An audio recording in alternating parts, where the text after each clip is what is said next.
So he signed a 4-year, $160 million contract, including $126 million guaranteed. It includes a $66 million signing bonus, the highest in NFL history, with a record $75 million in year one. First 3 years average $42 million a year. Bro, coming off a broken kneecap, what did he do? Tore his knee, dislocated his knee, awful knee injury. That's Awful. crazy. I would just have tagged him again and let it roll, unless he was planning to hold out. Man, it shocked me. I really thought that they were going to franchise tag him. And, I mean, something that you didn't mention that's huge in that contract, there's no trade clause. Do you like the move or not? I don't like it. Really? I think it's too long of a deal. First of all, it's great for Dak Prescott. If you're talking Dak, it's amazing. Oh Okay, yeah, really? Getting the most guaranteed money in NFL history, or his exactly. biggest signing bonus? Yeah. Yeah, and then all the other stuff that comes with it, it's great for him. But for the Cowboys, I think it's a touch long, and the fact that the no trade clause is huge for me. The fact that you got to run it through him if you want to trade him. I don't think he's that player. I don't think he's at that level. He's a great quarterback.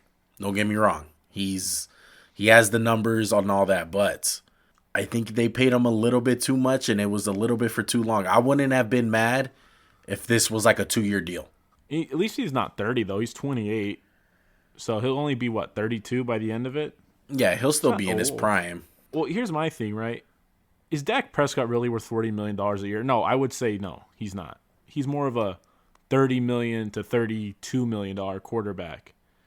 And it's just so stupid in the NFL how every guy seems to get the next biggest deal. Like Kirk Cousins is making like upper echelon money. It's like, Kirk Cousins, you're good, but you're not top five. And it's like you have to reset the market every damn time. It's just so stupid. Yeah, we're talking about it on one of our podcasts for our off-season reviews. It's kind of a player thing too. It's kind of doing your peers a favor and signing big contracts. You can't take less money.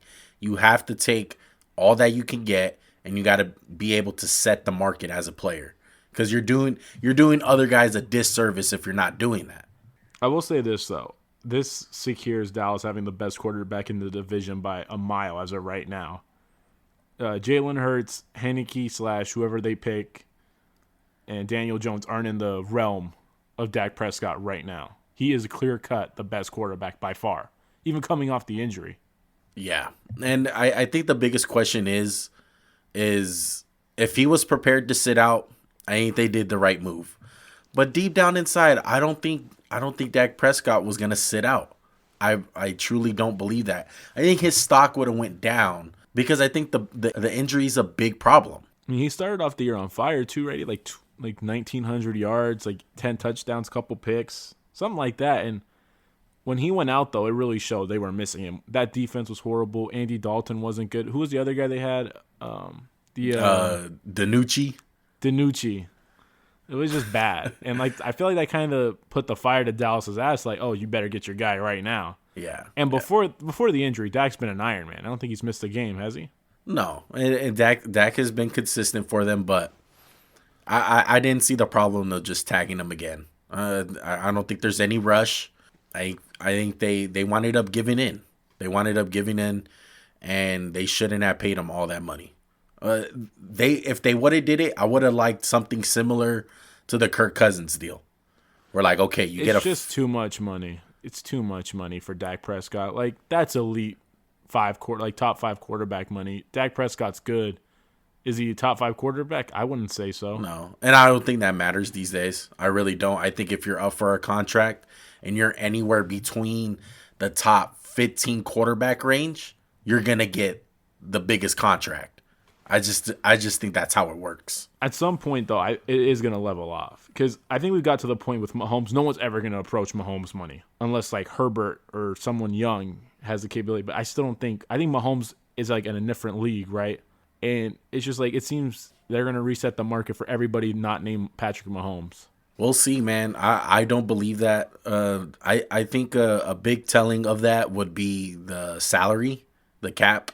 But That new TV deal might Yeah. kick in at the right time for some guys. Well, you were telling me the other day it's going to go up in about next year or the year after that when that money really starts kicking in. All I know for this year, it's went down. Everything I've read, the TV deals they just signed are worth double what they're paying now. So they're about to get the NFL owners about to get in their bag too. So don't worry, Dak. That 160 million ain't gonna be nothing to these NFL owners. And you know what's funny? I'm looking at Dallas's roster. Can I tell you some of the offensive players they have signed for the next few years? Yeah.